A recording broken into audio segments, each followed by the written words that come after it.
एक कंपनी ने फॉरफिट किए 6,000 शेयर्स जिनकी फेस वैल्यू है ₹10 पर शेयर और इन पे कंपनी को ₹3 जो एप्लीकेशन के थे वो मिल चुके थे।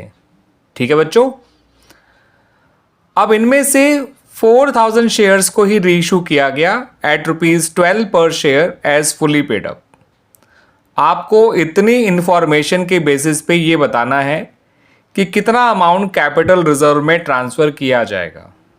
ठीक है बच्चों, तो बच्चों यहां पर हमें शेयर्स को फॉरफिट करने की एंट्री नहीं बनानी है, उनको रीइशू करने की भी एंट्री नहीं बनानी है। हमें सिंपली ये बताना है कि इन शेयर्स के रीइशू पे कंपनी को कितना गेन हुआ है।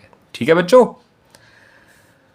तो आप यहां पर साफ देख सकते हैं कि कंपनी को ₹3 पर शेयर जो एप्लीकेशन मनी है वो मिल चुका है, यानी उतना ही पैसा कंपनी को मिला है, बाकी पैसा नहीं मिला है।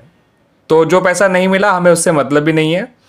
गेन निकालने के लिए या gain on reissue of forfeited shares निकालने के लिए हमें ये जानना ज़रूरी है कि उन शेयर्स पे हमें पैसा कितना मिला हुआ है। तो वो मिला हुआ पैसा है ₹3 पर शेयर, और अगर टोटल जानना चाहते हैं तो इंटू 6,000 कर दीजिए, ₹18,000 आपको मिला हुआ है इन शेयर्स पे।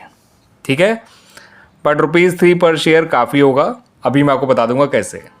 ठीक है, अब ये जो 4,000 शेयर्स रीइशू करे गए हैं इनको ₹12 पर शेयर का रीइशू किया गया है, फुली पेड अप मानते हुए रीइशू किया गया है। अब आप शेयर्स को फुली पेड मान रहे हैं तो इसका मतलब आप शेयर कैपिटल में ₹10 ही क्रेडिट कर सकते हैं जो उसकी फेस वैल्यू है, मगर कंपनी ने लिया तो उससे भी ज़्यादा पैसा है।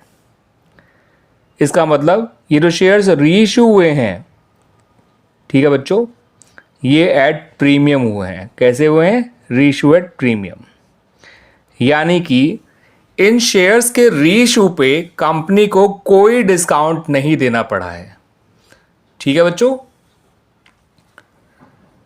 इसका मतलब ये हुआ कि जो ₹3 पर शेयर था जो कंपनी को मिला हुआ था उन शेयर्स पे, वो पूरा कंपनी के लिए गेन हो गया। गेन पर शेयर ₹3 है। ठीक है बच्चों, और ऐसे ऐसे कितने शेयर्स कंपनी ने रीइशू करे हैं? 4,000। ठीक है, तो टोटल गेन हो जाएगा कंपनी को ₹12,000। क्लियर बच्चों? अगर कंपनी फॉरफिटेड शेयर्स को पार पे या फिर प्रीमियम पे रीइशू करती है तो ऐसे में कंपनी को उनके रीइशू पे कोई डिस्काउंट नहीं देना पड़ता है। ठीक है, आपको ₹3 पर शेयर मिले हुए थे इन शेयर्स पे, तो जितना पैसा मिला हुआ है वो सारा का सारा गेन हो गया। ठीक है, इन शेयर्स का, यानी एक शेयर पे कंपनी को पूरे ₹3 का गेन हो रहा है ऑन रीइशू। और ऐसे ऐसे कितने शेयर रीइशू करे गए हैं कंपनी के द्वारा? 4,000। तो कंपनी का टोटल गेन हो गया ₹12,000।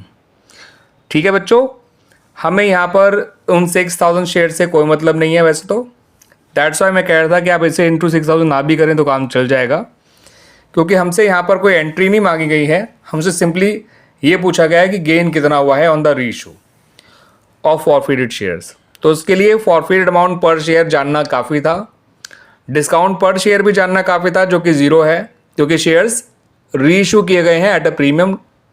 ठीक है, ना कि डिस्काउंट पे, तो डिस्काउंट पर शेयर तो 0 है।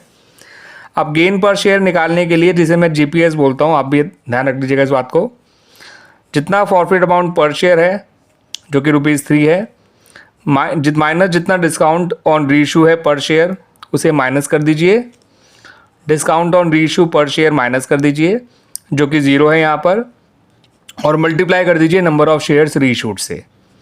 आपको ऐसे ही डायरेक्ट गेन मिल जाएगा। ठीक है बच्चों, आगे सुनिए मेरी बात जो मैं कहना चाह रहा था। अब मेरे ख्याल से आपको काफ़ी हद तक क्लियर हो गया होगा। ठीक है, अच्छी तरह समझ में आ गया होगा कि ये गेन कैसे निकाला गया है। ठीक है बच्चों।